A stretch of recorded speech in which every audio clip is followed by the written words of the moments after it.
All right. What is up, theology nerds? This is Trip and my buddy, Aaron Simmons, philosopher extraordinaire, right here. First podcast being recorded after 3.5 weeks running around Europe with the family. So I don't know what time zone I'm in. I don't even know if I remember how to use a microphone, Aaron. So I should tell everybody that yesterday when we were setting this up, and I was like, dude, I could do it today. And Trip's response was, well, since I'm not quite sure what day it is, how about tomorrow? so that seemed entirely appropriate. Also, I've got to compliment you, Trip.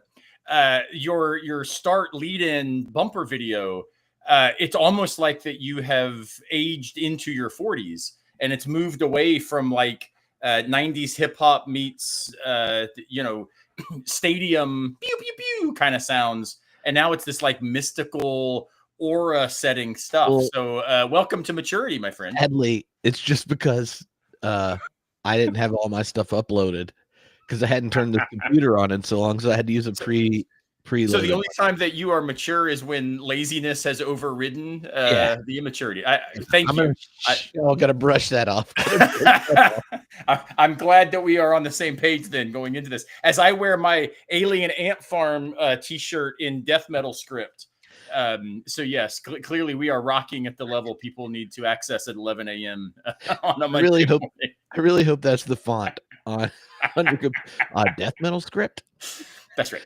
You could just start. You should just start writing love poems, but in death metal script. Think about how different, like the Romantic poets, Shelley and Keats and all of them, had they written their stuff, but yes, in like death metal models. I think that'd have been fantastic.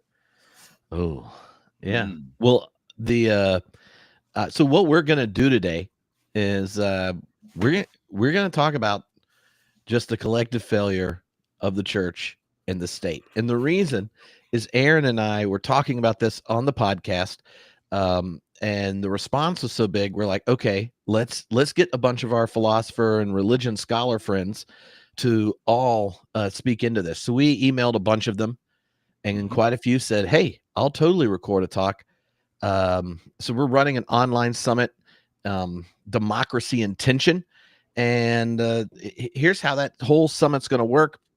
You're going to get a whole bunch of talks around 30 minutes or so from different perspectives and also different disciplines, like, different areas within philosophy, theology, history, these kinds of things, all addressing those tensions. And when we launch it in a couple weeks, they'll all be there ready for you to watch it, whatever your summer pace is. And then you'll be able to send in questions, be it ones that are run across different themes you heard, or ones for specific contributors. And then Aaron and I are going to do follow-up interviews with a bunch of contributors where we know what are the big questions everyone that watched all these voices have. What are the questions they have for these specific thinkers? And then they'll end up being on a podcast where you will all have contributed to the kind of conversations we have. And I'm super pumped. Homebrewedclasses.com. You can donate anything. Well, you can't go below zero, and you can't go above $1 million. So you will not pay people to come. I won't pay them. Good to know. No, I think what's so cool about this model, and like you said, I mean, this came out of Trip and I behind the scenes talking about these things as friends, and me encouraging my process theologian buddy, hey, we probably should do some more political theory for the folks. And he kept saying things to me like, yes, but doesn't Whitehead just answer all these questions? Oh, God. To which I clearly said, no, he doesn't even ask them. And so as a result, this group of distinguished scholars who Trip did smuggle some process thinkers in, I will say. So there's going to be everything from Kevin Carnahan talking about Christian citizenship in the Augustinian tradition to Robert Talisse thinking about questions of agonistic democracy and the tensions that animate democratic life, to my buddy David Scott, who's actually one of, I think, the most interesting young thinkers in the game, wrestling with how does religion in the public square play out as a matter of philosophy of law. So really across the table, questions about the church, questions about religious reasoning, So we really do hope that you will join us for this, because at least from where I stand, the thing that we will probably talk about some today, the questions we bring to the table, I am really, really struggling with what's the fate of deliberative discourse when it turns out that deliberation seems to have no bearing on anything anymore, right? And so I think that all of us thinking together in this online space, but in public ways, is really, really needed. Yeah. I agree. That's why I thought it was a good idea to do this. But thinking about going into this, both the summit and then a series of conversations after it, I thought a way of kind of introducing all that's going to happen would be for us to take turns naming questions we have going in. And not that we have to unpack them, or obviously we aren't going to have answers yet, but oftentimes just the process of talking out, framing questions will both give an idea of what all the different voices are going to be contributing, but also we'll be able to have a little more clarity on what we're even listening for, and as we end up processing it. And then also during the week of the end of the month, we're going to do a series of live streams together with friends from the summit, engaging a lot of the questions and such that are rolling in early on before the follow-up longer interviews. So yeah, I mean, and it's cool. So Martin Heidegger has this really cool model of how we read, and he says there's ultimately two options. We can go counter to a text, right, which is the way most of us are taught to read in intro to philosophy classes. Here's how you critique things. Here's how you engage. Here's where you show the problems with it. Or he says we can go to the texts or thinkers encounter. And so he suggests that latter model, right, going to the thinkers encounter, allows us to understand what questions motivated them to then write the text that they thought might answer it. And so in some ways, that's what we're trying to do today is, well, what are the encounters that we as thinkers, as humans, as people living in American democracy for what it's worth right now, how is it that we are encountering this set of issues so that we can, as Heidegger also says, catch up to where we already are, right? So none of us start from zero. We always are already moving in some direction. We've already got assumptions in play, and trying to get clear about, well, what are those assumptions? What are these things that we're bringing to the table in order then to begin reading together? That I think is a really, really important practice. And it's something I do with my classes and something I'm honored to do with you today, Trip. Awesome. So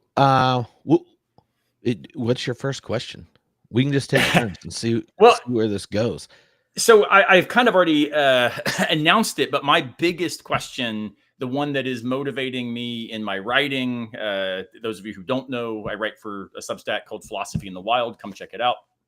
But what's happening in my writing, in my thinking, in my speaking, in my teaching across the board is, how can I continue to live like reason giving matters when it just seems like it doesn't, right? It no longer seems like the people that I encounter, whether I agree with them or disagree with them, the ones with whom I agree tend to take themselves up as clearly everybody else are fools. We're the only ones that understand how things should be. But then that also shuts down listening to objections and criticisms. And we end up engaging in what Rob Talisse calls a kind of belief polarization, where we overestimate the evidence for our own views because we're not engaging people who think that those views are screwed up, right? And then on the opposite side, people with whom I disagree, like, yeah, I'm tempted by thinking that right now in our contemporary situation in the church and in society, man, like, we're disagreeing because they just are okay with injustice and okay with marginalization and okay with dehumanization and okay with irrationality. And I don't know how to talk to those people. So it's both directions. What do we do when reason giving fails? And that is, for me, a very, very pressing question for which I do not have a ready answer. Yeah, that's helpful, because the I think part of this, and I have a question that's going in that's related to this, is what's the medium for democratic deliberation today? and how many of the kind of inherited mediums and assumptions have changed. Some of them have changed for good reasons, right? Like part of a democratic ideal is that all the stakeholders have a voice. More people have a voice than before. Net good, right? Like that happens. Also, that that you don't just have a voice, but you have people that choose to use their ears, right, and listen. And that task is becoming increasingly hard, not just because more people have voices. That's one feature. Be it like all of a sudden women could vote. Just think of that. But the voices also come from people with less and less shared narrative, assumptions about values and what the good life looks like, and that kind of thing. So then, what, do we have a medium where you can both speak and listen? And the net good of that exchange is the experiment worth becoming uncomfortable for, right? Yeah. And so to me, like, what is the medium of exchange? Or different elements to it, but it's increasingly problematized, and you can see people thinking it's no longer possible when any individual or a constituency chooses their own agenda over the preservation of the mediating principles, institutions, and such. And you just see that in the assumptions for it grow enough that, I'm sitting there going, well, I mean, if this is how we're doing things and AOC's president, why don't we just nationalize the space program? And social media platforms, right? Like, if this is what we're doing, right? And how that would be received on the other side. So like, to me, there's this question of the tension in democracy and that relationship of religion and politics is bundled up in whether or not there are virtues beyond our tribes worth becoming vulnerable to. Yeah.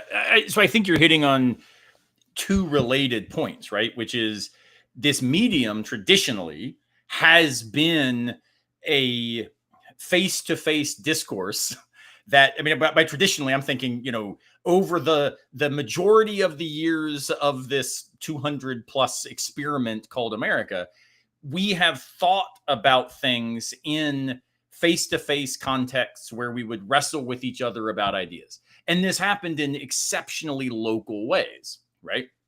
The people with whom you would, the whole idea of a water cooler talk goes back to the idea that also, like, you would, hitch your horses outside of the saloon by the water trough. Like, this idea of local engagement around issues of local concern eventually got bigger and bigger and bigger. And this famously took on a vastly new form when we inaugurated the technology of radio. Then when it moved to television, of course, in the famous Nixon-Kennedy debates, right? Suddenly, it wasn't just ideas. It wasn't just engaging with your fellow citizens and your neighbors about how to do shared life together, as Bonhoeffer would say. Instead, it became, well, what do we imagine as the kind of vision that we want in leaders? And now it wasn't just ideas and, intelligence. It wasn't oratory skill. It was also, do they, as Trump is famous for saying, look good on television, right? But even then, we all watched 3 networks. Like, everything was still centralized in a way where the conversations at the water coolers the next day were anchored in some shared, as you put it, cultural assumptions, or at least a shared phenomenological experience, right? Now, the press coverage is already tailored to motivate certain affective responses from the people they think are most likely to be watching. So now you get different news streams to different people, fostered by algorithms that are already designed to make you emotionally upset. The biggest responses, right, are fear and anger. So if we can make people angry or scared, they will keep watching and they will want more of what we produce. So we now find ourselves where the very technology of access that drew more people in, created more avenues of participation, is also what is creating a rampant you might say, obstacle to engaging each other. And my buddy, in fact, I will plug it real quick. My buddy Michael Veritzkel is just now finishing a book called Human is the New Vinyl, thinking about kind of what was lost when we moved from these creative beings thinking with each other as artists and musicians and actors and whatever, to a space where now, like, to be human created is almost like retro. And so when conversation, reason giving, deliberative engagement is retro, we clearly are in a space where the medium of discourse is not what it once was, right? Yeah. And to me, one of the questions when you think about this and try to pause it, how do we address it? Depends on how the particular thinker, how they identify the actual engine of change, right? So one of the like the difference between like Marx and Hegel, or is it ideas or material reality? Or if you think about this one, right, like is Marshall McLuhan helpful, right? Like that the medium is the message. So there's this shift of how communication takes place, and communication. I think this is one of Habermas's points, is that like political communication there, it entails both political agency, state function, and economic coordination, and how those three coordinate and get to any kind of generative equilibrium is what that equilibrium look like is completely changed based on the medium of communication. This is the way he starts thinking about how this shifts. And he was obsessed with the emergence of mass media, and now we got the kind of social or algorithmic media. And so I wonder what we learn, or what you think we learned by just noticing that shift from kind of print as the place we have access, information access. That's where in print, if you have access to information there, you express your preferences in print, and then you coordinate collective action in print. Like when print is the medium for that, it obviously had it was dominated by elite discourse. And it was that first move beyond just directly face to face. But it almost always supplemented a space that was face to face, be it, and it does two things though, right? Because on the one hand, print requires structures. This is the economic dimension Habermas talks about, structures of literacy. And those traditionally were reserved for particular classes of society with particular access to these institutional powers, by which literate engagement made you then capable of moving forward, capable of opportunity, and capable of having your voice count, right?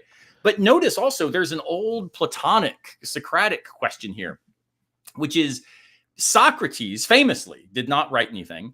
And part of why he didn't, he claimed, was the verbal utterances, like you and I talking to each other in real time in this live stream, allows us to then have our views transformed by the objections offered by my interlocutor, by my conversation partner. And Socrates thinks this is really, really profoundly important for somebody who loves truth, right? The problem with act print of writing it down now makes you more attached to who Aaron was before he listened and was challenged and thought, I might now think it's wrong. But that's the thing that you would take up. You can admit that prehension is the philosophical idea that helps make sense of all sorts of things. It's okay. It's okay.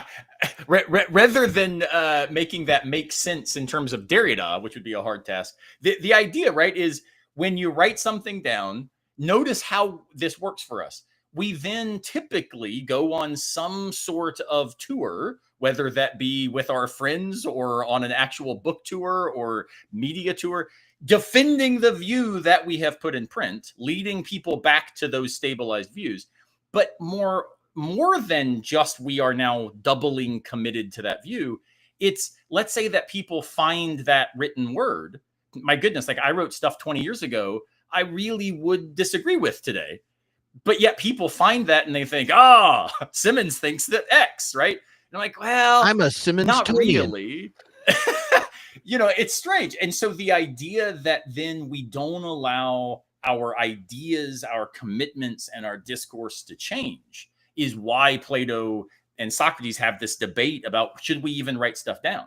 I mean, but the founders of the American model of governance suggested we should have perpetual revolutions for the exact same reason, that what we think works right now may not in 10 years. And so Jefferson and Paine and others all suggested, hey, the Constitution is a guide for where we stand right now. It's got to be something that we keep reinventing, because that's what allows us to adapt to the objections and the better evidence that we encounter. So in some senses, the very idea that we aren't committed to this constancy of transformation is itself a failure of a kind of democratic impulse. Mm-hmm. Yeah, and it that even that shift from spoken to print, and then from print, which had, I mean, when you write, that's a very deliberative form, which then one side effect is you get attached to what you've already generated. But who gets to print and who's published has gatekeeping activities and such related to it. And the other element of it, print was the medium by which we moved into nation states, and you consolidated nation state identities. Yes, for like the economic and political side, but almost all nation states, and this is something you notice when you go to capitals of any nation. Yeah, there are statues for some political leaders, but there's usually statues for artists, right? So if you're in Edinburgh, Burns is sitting there, and there's a whole Burns supper every year, and he gave the Scottish people an identity through poetry and such. When we were in Prague, the same thing is true. Just on our recent trip, if you go to the University of Berlin and look at who they feature, a lot of Nobel Prize winners, these great philosophers, and then there are these poets, and those poets are the ones you're least likely to know if you're not a German. But if you're German, they know anyway. So like, to me, there's this sense, that print had this way of expanding the community that has a shared narrative. And it's for us, that is, you'll see it. Well, yeah. I mean, for us, at least as for those within the American tradition, it's thinkers like, Emerson, Thoreau, Whitman, Dorothy Parker, these sorts of moves. I get Jane Addams' writings on the Hull House, like the way that we think about who we are as a people. When you go read W.E.B. Du Bois, right? It's changing how we make sense of who the we is when we talk about we the people. Well, Du Bois and Addams have a little different take. When you read Whitman, my goodness, he's as maximally inclusive as you could possibly be. The problem is he's also able to be maximally inclusive because he was wealthy enough in his space to be able to travel around and do the things he was doing, right? So it's not unimportant to think about the institutional and social structures that accord with the social norms by which what we take for granted as just normal engagement looks like. And part of, I think, what I wrestle with coming to what are the tensions of democracy is the very things that make democracy more inclusive, more accessible, more engaging seem to, over time, be the very things that also make it less and less and less rigorous in its engagement itself. Yeah. Like I told some students the day of the election in November, I was like, one of the things that just constantly humbles me and makes me such a fan of democracy as an ideal is the fact that, the facilities worker down the hall that I pass going into my fancy Ivy Tower, classroom, we are equal when it comes to the voice that we bring to the voting booth. And there's something profound about that. I mean, we could talk about the theology of equality that shows up, right?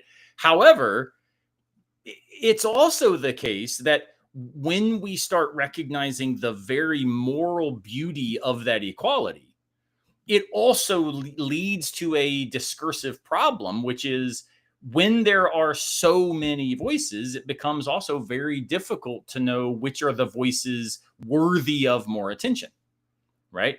And so traditionally, that filter was you might say, unjustly, narrowed in particular ways, attending to certain histories and identities. But it also made for particular guidelines and social structures to be more accepted. And now we've had, in some senses, the erasure of those structures. So as what I would describe as a left populist, which is kind of, I think, where I come down, I'm a fan of this maximal inclusion, radical hospitality as a political good, also a moral requirement. And yet the sheer logistical problems that presents cannot be ignored. And so that tension is one that I think we've got to at least own, rather than, especially those of us on the left, acting like, oh, it's always better just to have more voices. Like, try that like in a youth camp. Eventually somebody's got to stand up and say, all right, y'all calm down for a second. Here's how we're going to get out of the auditorium. Right. And so that tension, how do you do that though, without falling back into the unjust structures of power?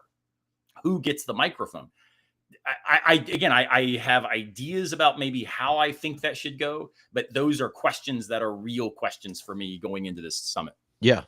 And part of that microphone question changes, right? So there's that move from print to mass media, where the introduction of kind of the visual presentation and the role of the emotive and such, but it also generates the audience being passive in a different way than if you're actively reading or listening. Because you just have it on in the background and this kind of thing. But that move from there into a social media type thing it intensifies in a different way. So if you're thinking about voices, it expands the number of voices, but then everyone has this kind of information overload. There's not like a quality control mechanism. There's an algorithmically curated mechanism which values the kind of polarizing echo chamber, affective reinforcement, and all this kind of stuff. So then it leverages what would the kind of network effects in ways that may not be the most healthy for us, and it leads to a kind of collapse culturally in this time of all these different intermediating institutions, religion being one of them. So that you have a kind of real-time political engagement, but where the deliberative time is chucked for performative entanglements. And I think that there's a growing awareness that we aren't sure that our current platform managers may not have the good of the populace at heart in the way they structure it. The amount of emphasis I want to put on that may not is hard to do. These are questions, Aaron. We're settling them as we go through this. Well, and it's interesting. So what you're leading us up to, Brandon and Josh both have kind of pointed out in the comments, which is when you bring religion in, I tend to think about this as a theological authoritative overlay, right? So certain views, certain perspectives, certain commitments end up now getting, as they put it, baptized by particular authority structures.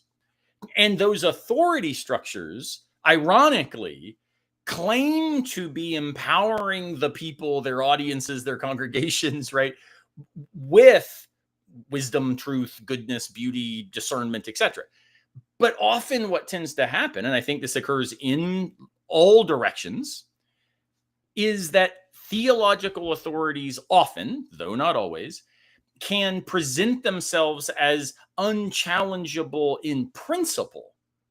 And therefore, the practice of theologizing, adding a theological overlay to political commitments, creates now the stakes of disagreement are unmanageable. So it's not just, hypothetically, you and I disagree about, monetary policy, say.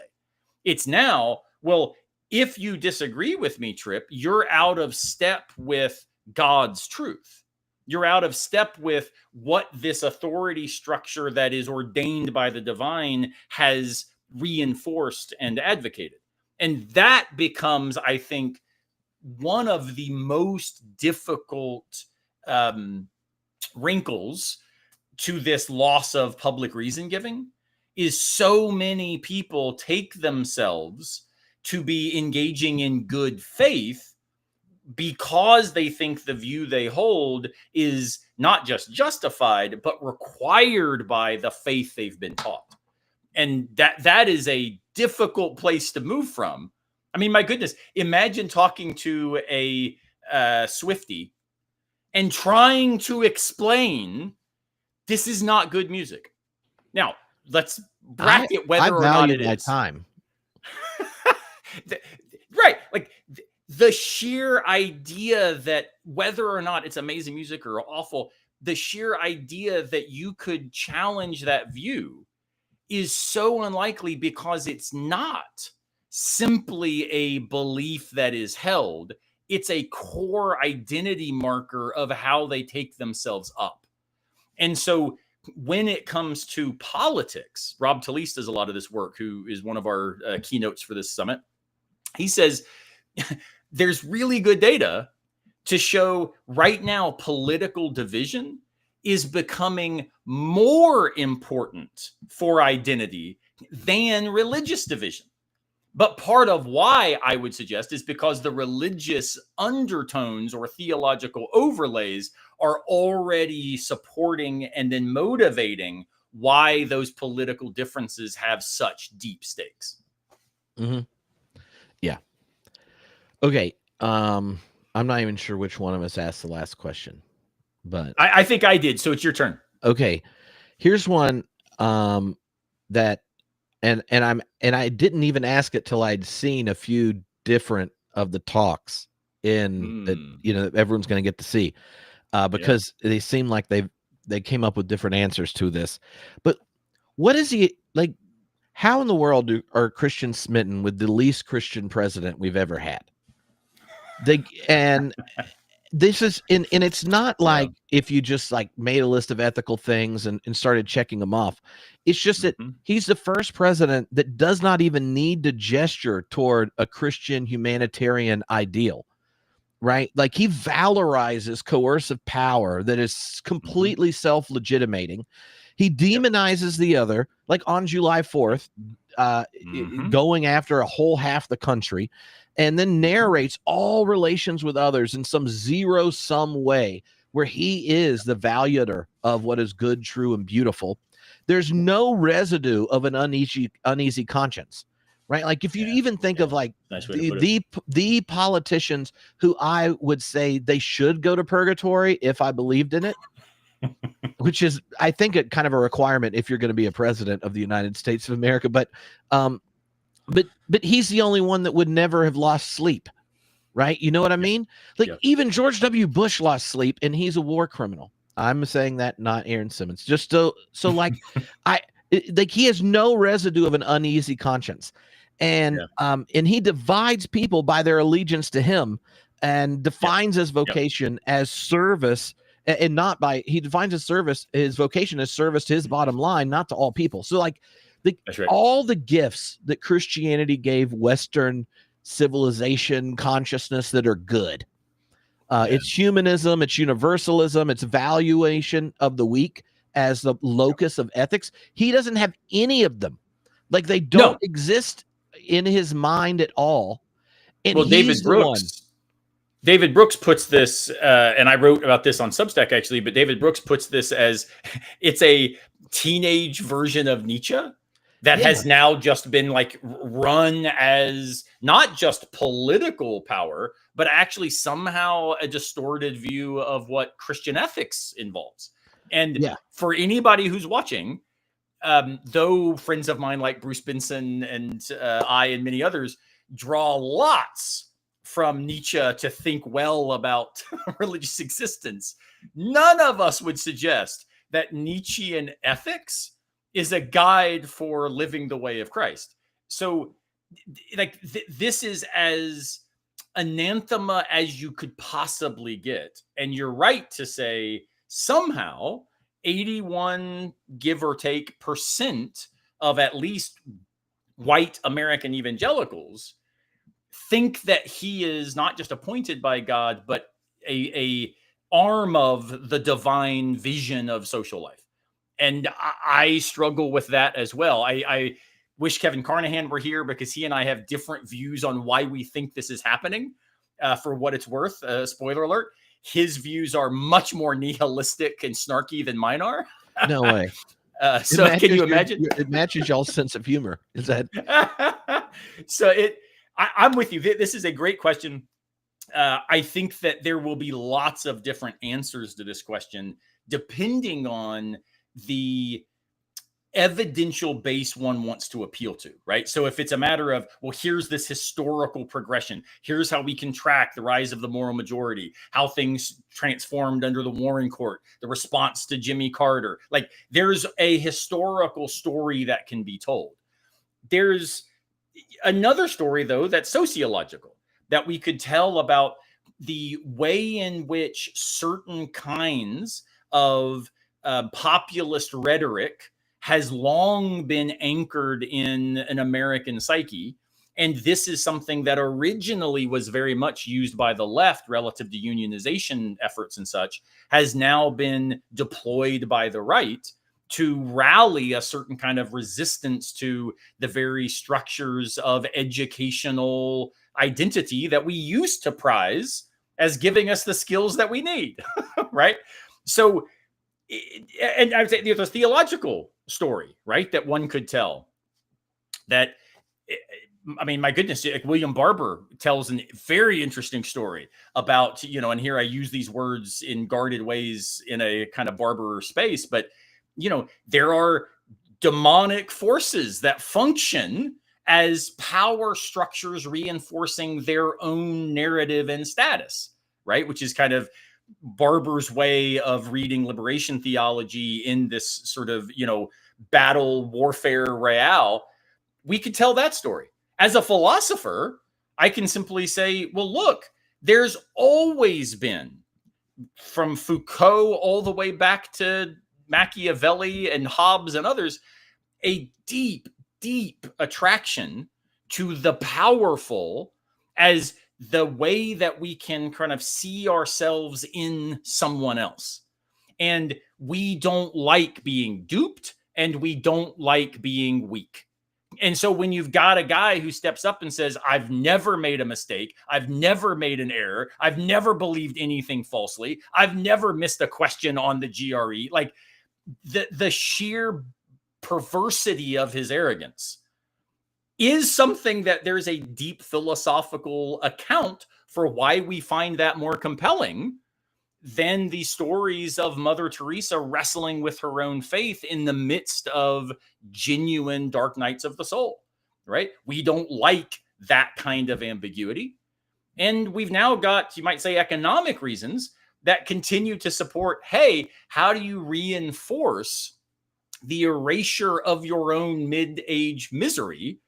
Make sure your kids think that there is only one way to grow up, and that is to care about the things that you have taught them are the only things to care about: money, wealth, status, success, power, right? And we end up in what my buddy Aaron James calls an asshole culture.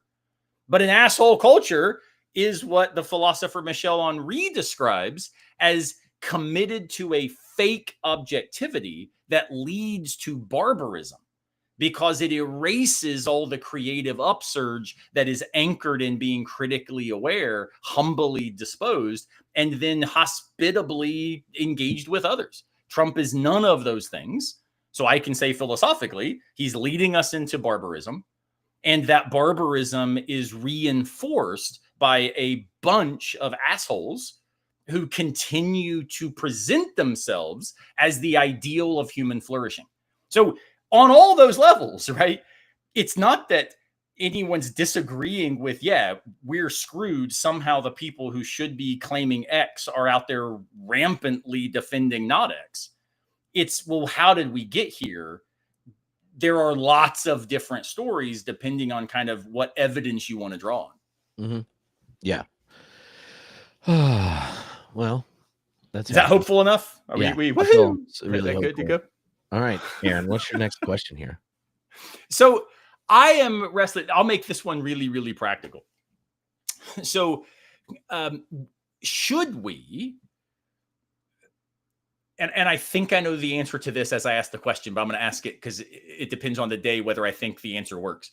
Should we engage in regular economic and social interaction with people who represent the worst behaviors and the worst commitments of our social lives? Here's an example. There is a barbecue shop near where I live. I will not mention the name of the barbecue shop. I love their barbecue chicken. It's quite fantastic. They have an amazing hot barbecue sauce that is just absolutely glorious. Unfortunately, when you walk into that barbecue shop, there are not one, not two, but multiple MAGA statements and flags and all kinds of signs that are not just, oh, they are conservative and support Trump, but like start reflecting some of the worst views within the Trumpist world. So do I go get barbecue there?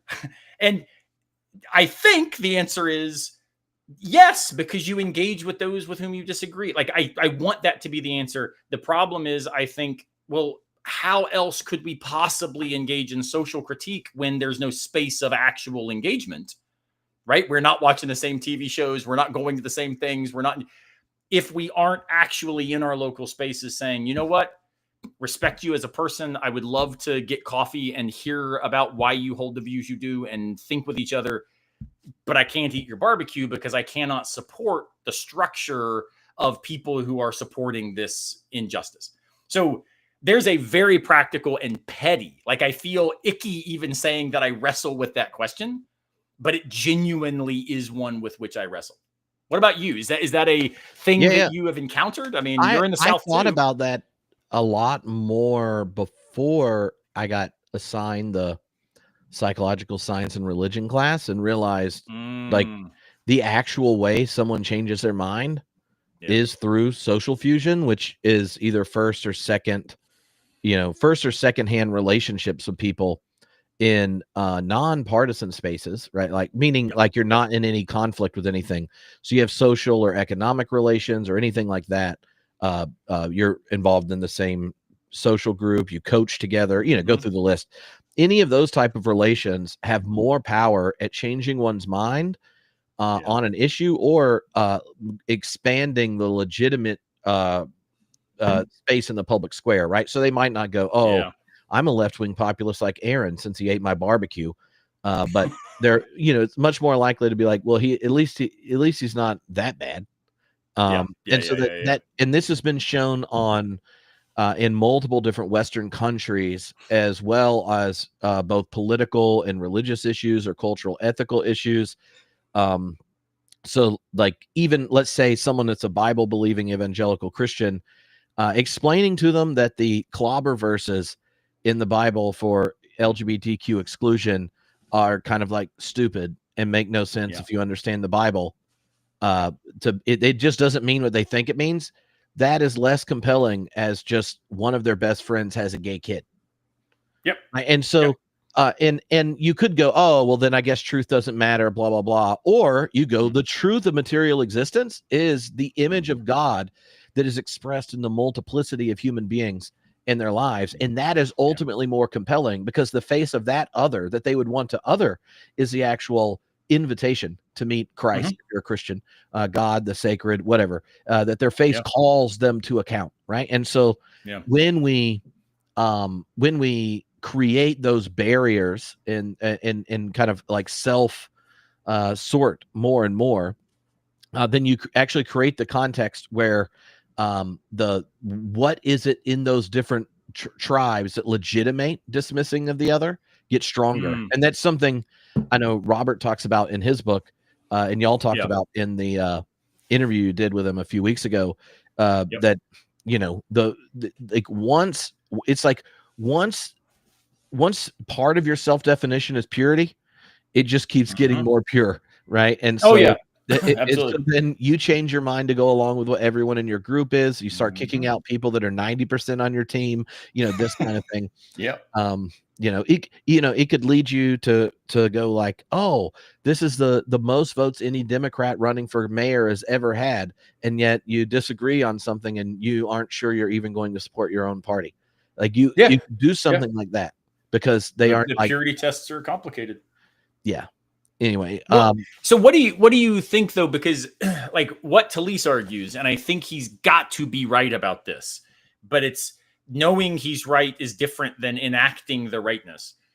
He says the way that we overcome belief polarization, which is the idea that people with whom I agree, my team, as you just described, starts getting so pure that then it kicks out the posers, but the posers are everybody on their own team that's just not as extreme as they are, right? And so we keep moving further and further and further toward this purity model that makes things worse and worse and worse because now we are more risky in our behavior, more antagonistic in our engagement, and we've gutted any chance for a correction within our own community, right? Any objection from within is canceled as being one of the others. So he says the only way that we can get out of this, I mean, and this is a guy, he was a professor of mine at Vanderbilt. We're very good friends now. This is a guy who is rational all the way down. He wrote the Guide to Pragmatism. Like, he is not somebody who is wedded to emotional responses very easily. It's like, how do we move forward? What are the arguments for it? And his answer is a kind of sociological response, like you're saying. We go bowling with people, back to the bowling alone phenomenon, right? We go join book discussion groups, but we're talking about fiction. We take, video game conferences. We hang out with each other because we're fans of craft beer or coffee or something. So his suggestion is, you don't stop eating at the barbecue place. You actually now start talking more frequently with the people who work at the barbecue place so that they start seeing you as a member of their community. And so then when there might, who knows, be chances of any sort of disagreement, it's occurring within but wait a minute, you can't hold that view because you're a human. And only, Galrogs or whatever hold that view. That can't be right. And so I think there's got to be something about real embodied human engagement that matters. And my goodness, even during World War II, Richard Rorty talks a lot about this, where he says it wasn't ultimately arguments or appeals to grand themes. It was the fact that you had kids that played on the same soccer team that caused you to think it wasn't okay that your neighbors were getting killed in the Holocaust, right? Now, there's been some objections. Norman Garros and others have said, well, now, wait a minute. But when asked, those people said, I recognized in my neighbor humanity, which is something thicker, something deeper, right? Maybe theological, philosophical, or whatever.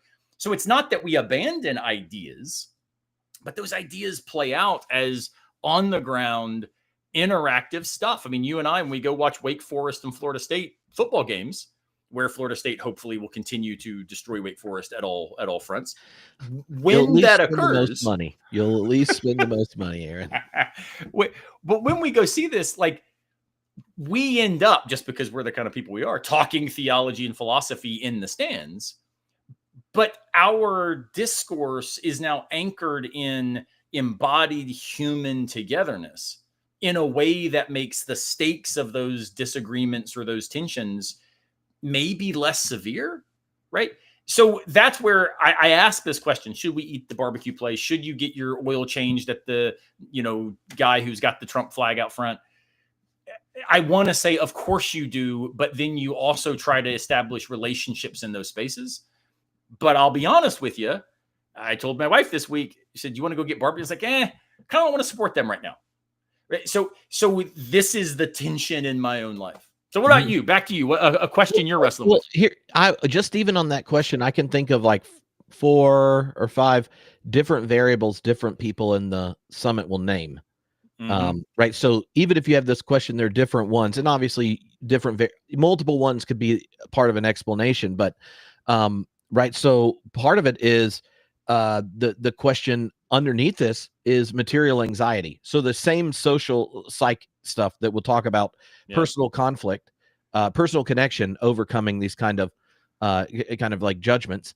Also recognize the likelihood of one seeing difference as anxiety inducing, generating kind of like power to the otherness, is intimately connected to the horizon of possibilities for them, their kids, and grandkids. And so like one of the things, and this is something I wanted to ask Robert about, like, yes, I like the kind of finding adjacent space connections is one variable, but another is if people weren't worried about healthcare and retirement, or in housing costs, or there are all these material variables that we know psychologically make one more prone towards authoritarian turns, towards violent rhetoric, and all the kinds of things that generate the toxicity at the level of culture. And this isn't just on the right. This is how human beings respond. So it's Rene Girard's scapegoating, right? I mean, this is just the way mimetic desire is going to function in a social space. And so the adjacent space thing he raises, I think, is important, and so is the material one.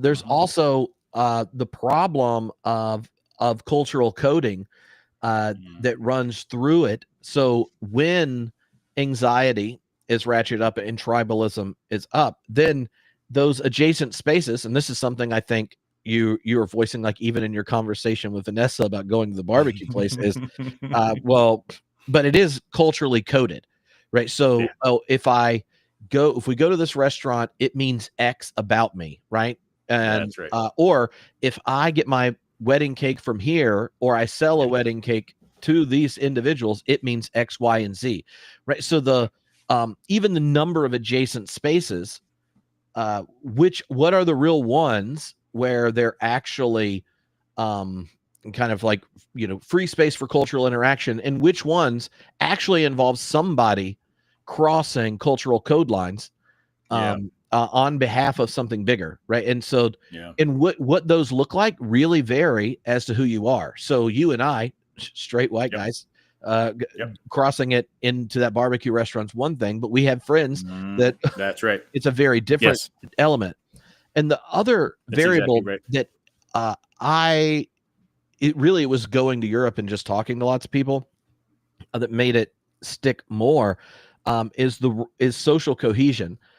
There, immigration is a very different topic than it is here, in the sense of it's not from Central and South America primarily, but it's Muslim immigrants into Europe, right? So more like 70% of the kids being born in London, parents are not from the UK, right? So I heard this from waiters across Europe in all the different countries, and it doesn't sound the same there, but I guess I listened better because it didn't sound like racist rednecks. but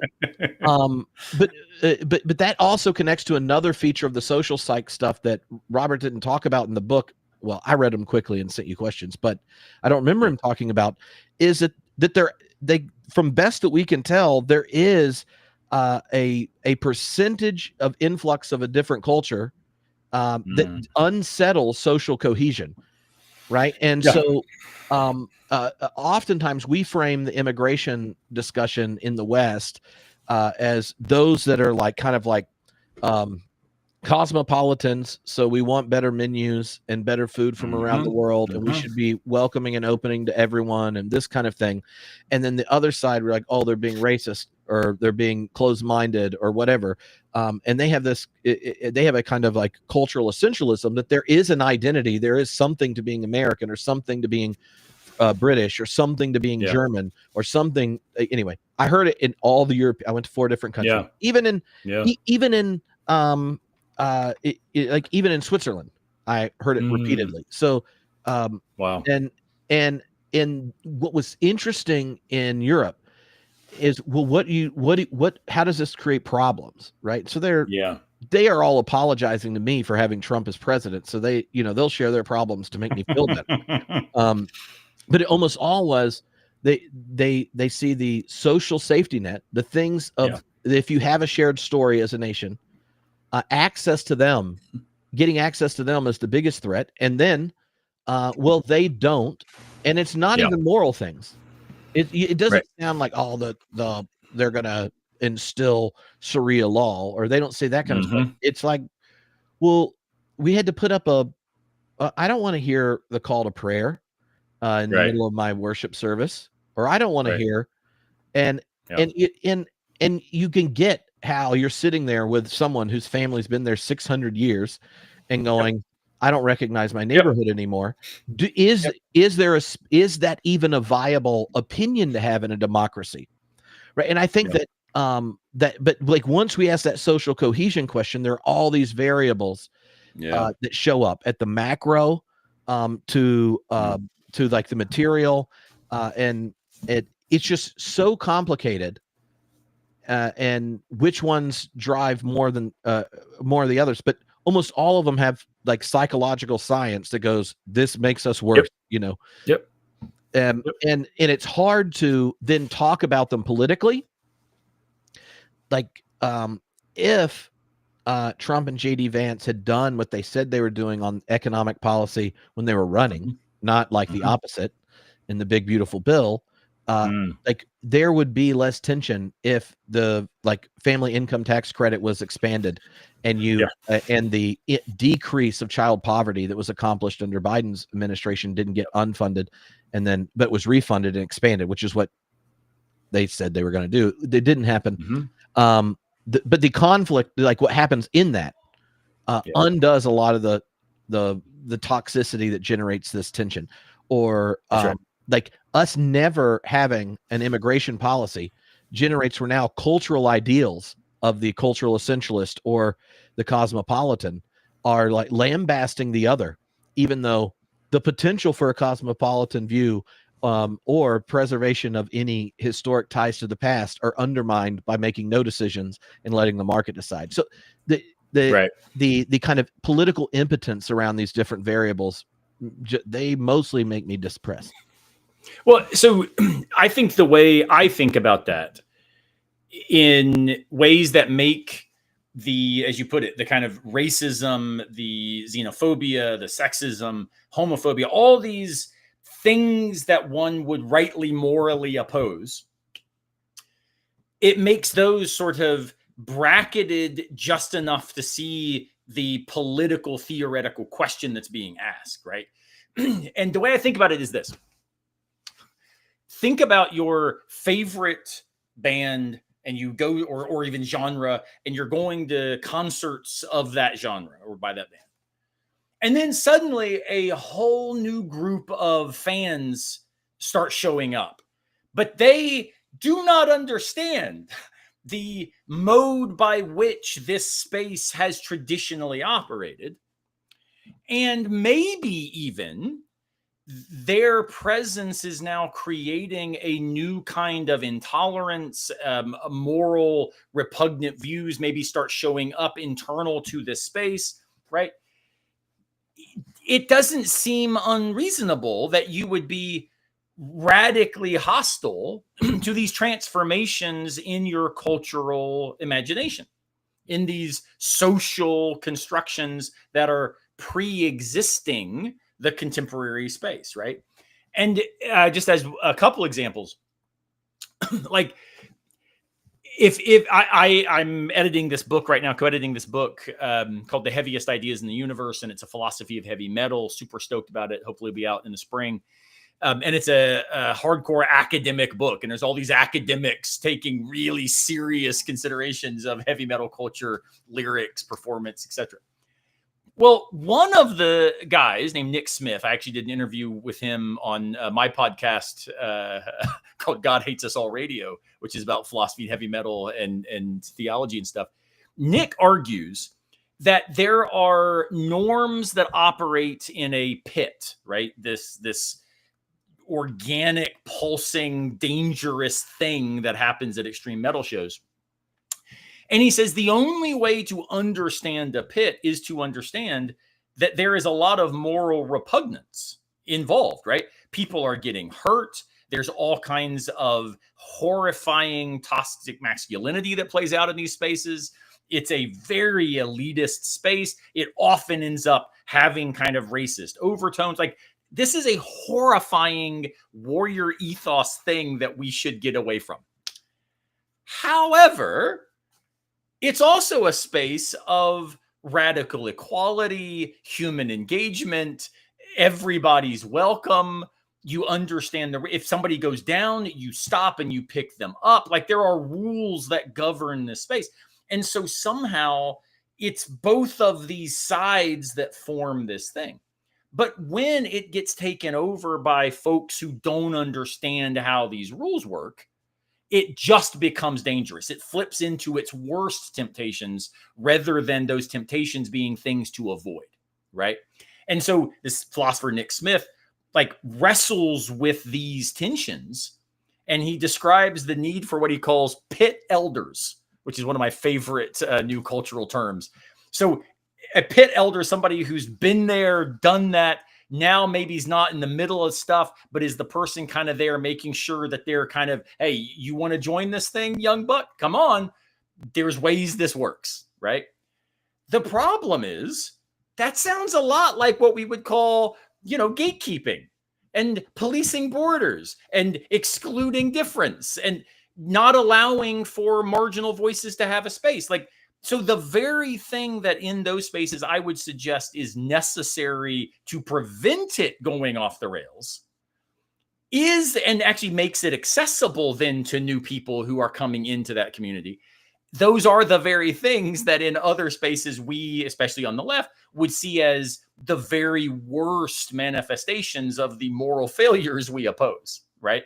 So unless, again, maybe this is kind of what my moral overlay on all of these questions, unless we are open to being radically interrogated by the questions like these, we likely will take ourselves to be the smug ones who have it all figured out, and then won't recognize these pressure points in our own behavior, right?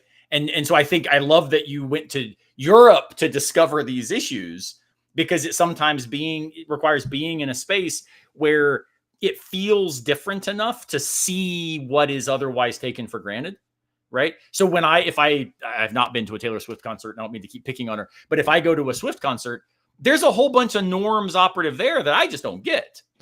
However, if I to bring bracelets though, a lot of glow sticks apparently, but if those Swifties come hang out with me at a Lorna Shore, concert, or by the way, I know Josh Patterson's watching. I'm hoping to go see Signs of the Swarm and Dying Fetus this fall.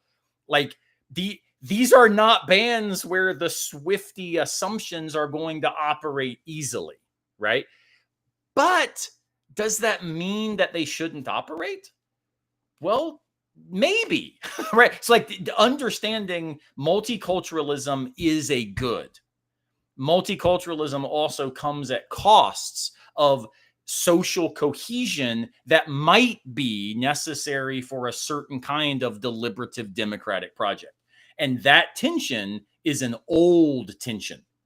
And it's a tension that goes all the way back to ancient philosophy, wrestling with what do we do with people who aren't part of this group that we are setting as our boundaries, right? So I think you're asking the right question on this trip. And I don't have good answers for it, because I think when we put it in different contexts, we get it. But when we put it in our political context, it feels not only gross, but deeply and quickly immoral. So I feel like there's a whole Substack post called America Mosh Pit America. Well, I was going to use the example. Dead Kennedys has this very famous song called Nazi Punks F Off. And the whole point is they wrote it to basically say, hey, Nazis, skinheads, stop coming to our concerts. Like, you are antithetical to everything we stand for, right? And there's something important about saying, no, you don't get to play with us here unless you make these sorts of transformations. But again, you could see very quickly where then that runs afoul of Rob Talise's claim who, by the way, is a big punk head from way back, who's a fan of the Dead Kennedys. But unless we're somehow finding ways to be in the pit together, how are we going to change their views about stupid stuff, immoral stuff, like Nazism, right? What did you know that Superman was really into punk music when he was an adolescent? It's in the new Superman movie. Oh, okay. And he's like listing off like 90s punk bands, and then he says the PODs, and I just started laughing, and I was like, they have an album called Snuff the Punk, but I don't remember ever classifying POD as punk. No, I saw POD actually in concert for the first time last year, and for what it's worth, they were fantastic, absolutely just fire. But yes, I've listened to POD all the way back to their Brown album and stuff, and there's nothing in anything they've ever done that I would consider punk. What about Live at Tom Fest? The French fry song is like, I want my French fries, I want my French fries, and it's like 90 seconds, but the drummer is doing a punk beat while he's yelling about wanting French fries. Man, that's what a deep cut. That's the closest I can get for a POD. The closest you can get. Yeah. I'm not going to argue with Superman. You can't. I mean, that's fascinating. Yeah, I don't know. I love classic rock, like Imagine Dragons. So I am realizing that clearly from the comments that are now popping in, the audience is way more interested in us talking about those things than these deep questions of deliberative existence. Well, that's because, look, Josh had me join his Emogelicals podcast and sent me Lorna Shore songs before the thing. And I was just like, what was this that just happened? The pig squeals. I keep telling Josh that Lorna Shore, though I like them, deathcore in general, and these are fighting words, but deathcore in general is just rhythmically boring. And so as a professional drummer for a long time, I find blast beats technically impressive. I can't play very many of them just because it's a different skill set, but I find them boring. And so I am a much bigger fan of extreme metal that has more rhythm. So I wish I could convince Josh to move more into the Nails and Gojira space, than the Lorna Shore space. But that's okay. Well, I don't even remember exactly what I said about them, but I remember being amused that I was on a podcast where I'm like, you have to actually read the lyrics to have any idea what the guy's singing. And of course, now I just want to note for everyone listening, that may have been the oldest thing Trip Fuller has ever said on a podcast. Dude, I gotta listen. I gotta look at these lyrics. I can't understand what he's saying. Because they're like, we're going to talk about this music, and I hit play, and I'm like, what in the world? You're probably annoyed at all the teenagers dropping off flyers to mow your lawn, aren't you, Trip? Yeah, I mow my own grass. Oh goodness. No, I came up with things to say, but I think repeatedly I was like, I really feel like Aaron would have done better in this episode. But if you want to talk about Counting Crows, then I'm game. Oh my gosh. Well, I think yes, though I am tempted to dive into The Pain Remains 1, 2, and 3 into the Hellfire. I think a question that I have that I'll throw out there is, so when reasons fail, what comes next? That's a question I have. So we've already talked about kind of what do we, like this reason seems to be failing. What happens to discourse? But what comes next? So this is a question that, again, buddies like Kevin Carnahan and others who work in just war theory have very particular takes on. But like, at what point is some version of just war possible as a appropriate cultural response? And again, it makes me cringe to even say that. But I think that we are nearing, and again, I don't even mean just war in terms of violence, right? But just active, forceful resistance strategies. Yeah. Is that something that is required when reason giving fails? And there is a long just war tradition that suggests it might be. And so that's a question I'm wrestling with as well. Ooh, that does sound fun. Okay, here's my last question, because I realize how long we've been talking. And so I recently read, because a couple friends were reading. I read it, I don't know, sometime in Scotland, Tom Holland's Dominion. But I was rereading it because they wanted to talk about it. And this is a large book where, a historian of Rome and Greece. He also wrote a book on the history of Islam. Tells the history of Christianity and its relationship in the West, and in it he wants to point out how there are all these features of the larger Western culture that don't exist without the historical accident of Christendom. Humanism, universalism, the valuation of the weak, these kinds of things that Trump doesn't even posture towards, right? So Gianni Vattimo makes similar sorts of claims. Yeah.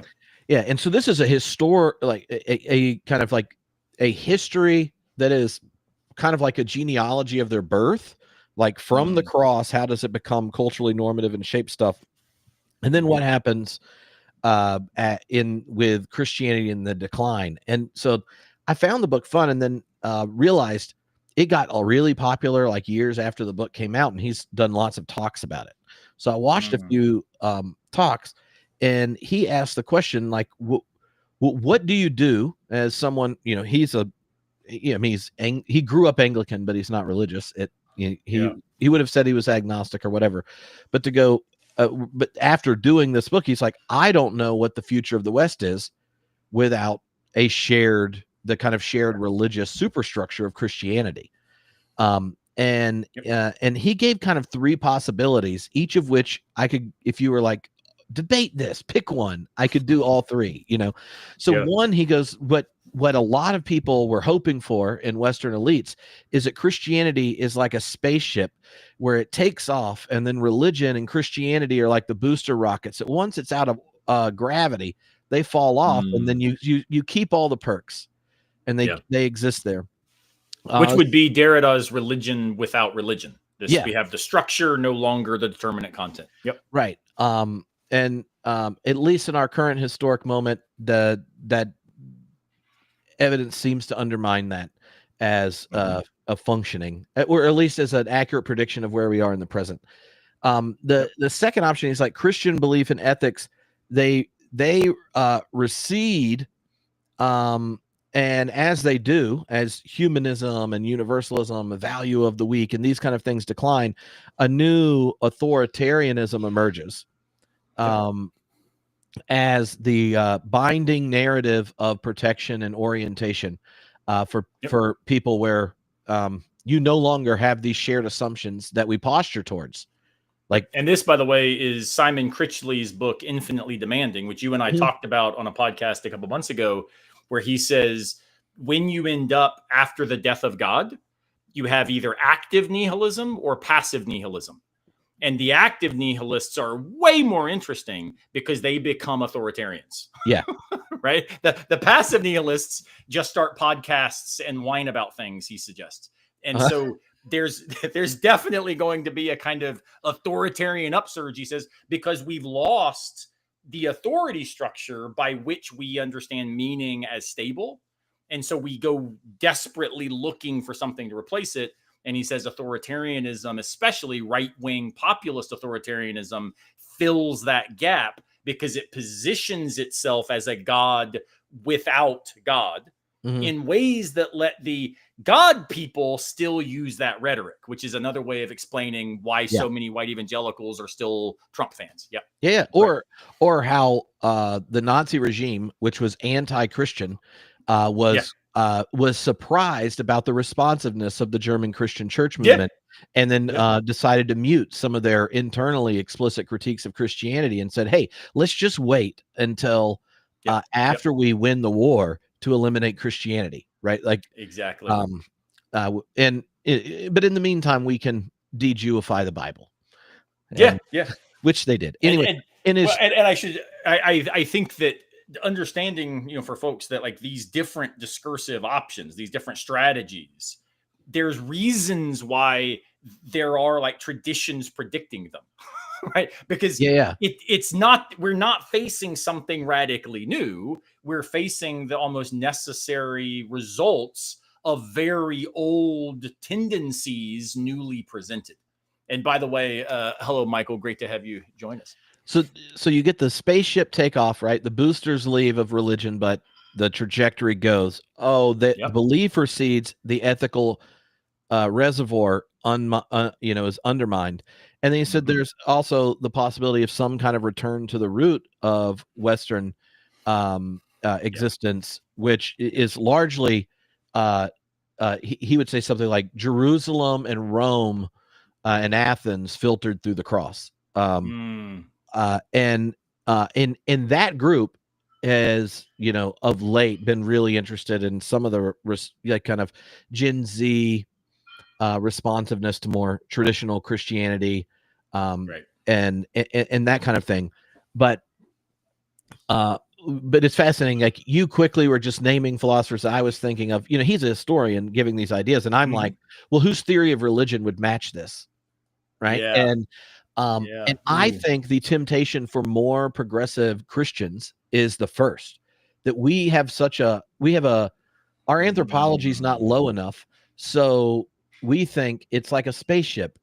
It was a gift to humanity, but it's still here. And now we're in orbit, and no longer the gravity of our biological based psychological mechanisms that were evolved over, hundreds of thousands of years. We've transcended them. And I think that's true for a generation or two, and then dies. Because everyone starts at ground one, and then what do? You receive the culture and the world you find yourself, and it's not one with a residue of belief or the of Christendom. It's one that all of a sudden the very same tribe that before was like, we can't have a guy lie about getting his D sucked, or like, we've tried to turn the other cheek guy. Let's try smacking him around, right? And it's like to me, like, I would think I would naturally, my intuition would be one, the first option. That's what I would think I would be hoping for. I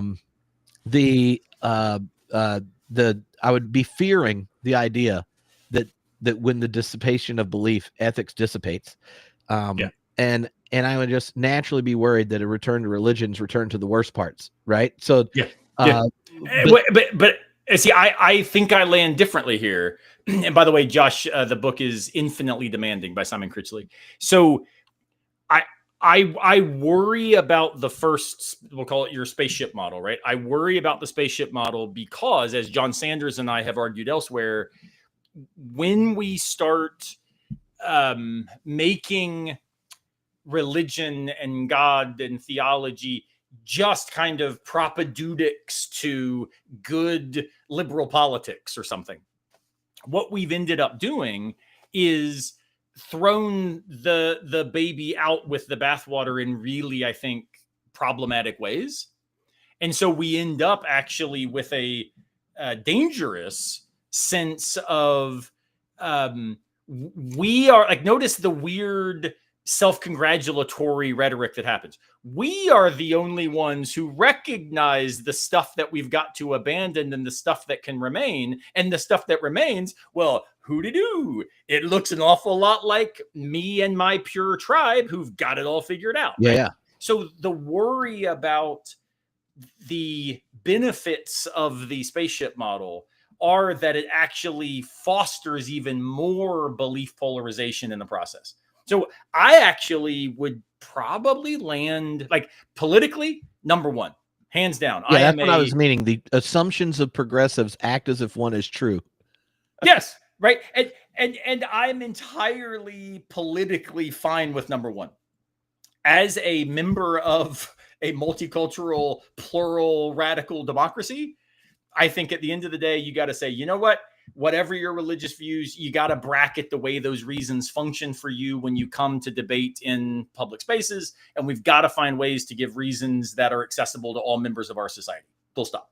That sounds very spaceshipy. But I also tend to think that philosophically, personally, existentially, it's got to be something like three. And the return to religion, the return of religion, and this was, of course, a very prominent discourse, right, in French philosophy over the last 50 years. The return doesn't have to be a return to the isolationism and xenophobia and authoritarian tendencies. It instead can be, and I think that some of the models here are going to be maybe ironic, it might be a return to religion where the death of God opens really important understandings of the stakes and risks involved in faith, right? This is some of my work on Kierkegaard, I think, emerges in that sort of space. It could be a return to religion whereby we understand, well, what is religion as its most basic? It's a deep, deep attempt to make sense of a world that too easily could seem meaningless. And those are going to be deeply human endeavors in that moment. And some of the religious, and scare quotes, moves that one might make there could be to a kind of faithful atheism, right? So I don't think that the return to religion has to now be a return to exclusivism, but I do think it can return to the determinacy of the content of the traditions in which we find ourselves. So I want to return to absolute hospitality modeled by the person of Christ without exclusivist soteriology that suggests the only way to participate in that hospitality is to actually not make it very absolute in the first place, right? It's pretty conditional. So I think if we're just better at the things we were doing, I do think there is a possibility of self-correcting, self-critical, deeply humble, hospitable moves. And I think religion's actually one of the great archives that has given us those impetus to begin with. Yeah. All right. I think if I say anything, it'll just detour into a long discussion. I think we need to come back to this question, though, for sure. Right? Because here's the thing I find fascinating is, like, I think I would have said a whole lot of the things you were saying until I was a minister. Like, if I was just doing my PhD in philosophy, I would have said all that. And then the thing is, every human being is born at square one, and the seemingly existentialist radical theology option of all the fruit without the tree really only works for humanities degrees with people with 120 IQ or above. They don't self-reproduce, and they don't have children that believe enough to have anything. I know all these people, and I mean, if we just surveyed them about the form of life of their children, they would not volunteer as much or give as much as someone that went to a Bible-believing Baptist church. That's the material outcome. You volunteer more, you serve more, you give more, and all those kinds of things if you're actually in any historic wisdom community. And so, there's the intellectual way of getting there, but it's almost like, yes, that's always a live option, but it doesn't exist if you never grow legs. And also human beings are kind of in this, they are the cognitive mechanisms that human beings are born with are ones that are going to generate belief of some sort. Well, and I'll say something controversial, given some of our friends and our shared and mutual audiences. I think I identify as a postmodern progressive Pentecostal, and yet I think you're like half progressive. What? I said you're like half of it. I was talking to a pastor friend of mine this week, and I told her that the Venn diagram where I stand, it turns out, is sadly two people. And it turns out that Jamie Smith is no longer a Pentecostal, and so it's really just me. Like, it is a very strange little space, right? But look, though I will say Jamie is an amazing BMX rider. If he would take up mountain biking, maybe he would return to the fold of the elect. And he thinks that if I would just learn to ride without brakes, I would actually live into the risk of faith. So, we land differently, right? But look, I think that progressives, so here I'm talking about a political category, progressives tend to be very, very confident about why critique would make them dumber. And I think that that's a robustly understandable and yet horrifyingly dangerous place to be. What I will call loosely postmodern Christians, which again, I'm trying to say I'm part of all these things I'm critiquing, right? Postmodern Christians often, though not always, have real deep traumatic experiences and stories of hurt within religious communities that have motivated transformation, and that's why sometimes they're landing in different spaces. But as we also know, right, people who have been hurt often, though not always, are the ones most likely to hurt others, because that becomes, again, a kind of mode in which they know how to operate. It's the social context. It's the pit that they've understood how to live in. And I think that sometimes we postmodern Christians can be some of the rhetorically most inclusive and yet internally exclusive and negative and nihilistic people that I hang out with.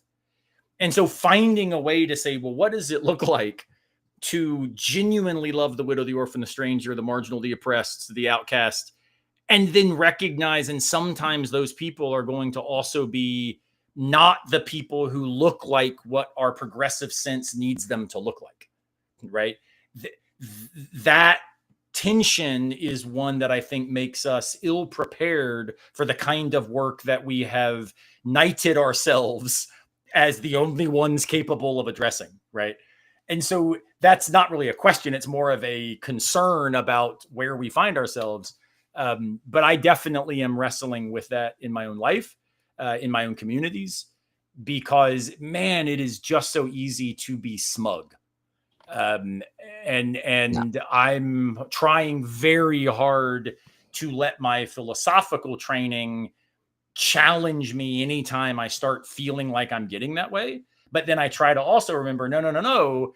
My Christian upbringing should be the first thing I reach for to challenge this, because that's fundamentally part and parcel to the ethics of Christian existence. Makes you want to ask that question. What would Jesus deconstruct? What would Jesus deconstruct? And yeah, if only somebody had written that book. I know. It was very catchy. I think we should trademark it right now. This has been a lot of fun, Aaron. Thank you all for joining. All of you that joined live. I just realized, like right at the end of this, that there's like 300 and some people watching on Substack, and apparently their comments don't come through, but all the other platforms do. And I want to apologize to my Substack, because I tried to link this and make it live stream, and I actually don't know if it did. I didn't know it did till someone texted me and said, "Did you see the questions?" And I'm like, comments, I see them coming up, and then I looked on Substack, and it is working, and there are hundreds of people on it, but the comments don't come through. So we'll see if we can figure that out. Well, and I tried to link it to my Substack, Philosophy in the Wild, and unfortunately, it kept telling me, "Sorry, you can't do this." So I linked it to my YouTube channel. So I genuinely don't even know where it was being streamed on my platforms, and so I apologize to anybody who can share it around. Trying to find it. We can share it around tomorrow. But yeah, and everybody, come check out. Good. See all of our friends tell us we're wrong. Well, and come think with us, because we genuinely did not put these people together for the Democracy and Tension Summit because we think they've got the answers. We put it together because we think they ask these questions in constructive ways, and we need you all to think with us about how to think about these questions even more profoundly. Yeah, and they're also the ones that said yes. It turns out that's not a high bar. Email your peers, and they're like, "Would you record a lecture? We'll share with a bunch of people, and then you come talk to us about answers. And can you do it in a few weeks?" And I'm not sure playing on the internet with Aaron and Tripp is a CV indent. And they say yes. I should say, when I asked Rob Talise to do this, who's a really big name political philosopher, he sent me an email. He says, "So let me get this straight. You want me to just basically go to Zoom and record myself saying the stuff that I say all day long anyway?" Sure, that seems like an easy thing There's to do. certain- So he got the the actual ask really well. Yeah. But so anyone that said yes had both the time, freedom, and the passion and wanted to contribute. So Yeah. excited to share them and Thankful to excited to all do of this with you, Aaron. So everyone, Hey, man, back at you. Come all, go to homebrewedclasses.com and you can join up for the summit. And you can tell your friends. Say, look, you don't have to join at a specific time. You can watch the lectures that are most exciting to you whenever you want. And something I think would be cool because of the way this is structured, where the questions can come in, behind the scenes. They'll incorporate them into these interviews in the future. I think it would be super, super, super cool for all of you watching now, hearing this later. Like, send the link, encourage friends of yours with whom you disagree, who you wish you could have these kinds of conversations with, or maybe you don't know how to have these conversations, because I think it would be wonderful for this Democracy in Tension Summit not only to be peopled with people with whom we find ourselves already in agreement. I think that would be less productive. It would have less traction, and it would have less impact on, I think, the people that need to think with us. So send it to friends, colleagues, family who you think, my gosh, that guy is out of his mind. But hey, maybe you should think with us about democracy. I think that would be wonderful, and it will make all of us better. All right. Well, we'll see you all soon. Sounds fantastic.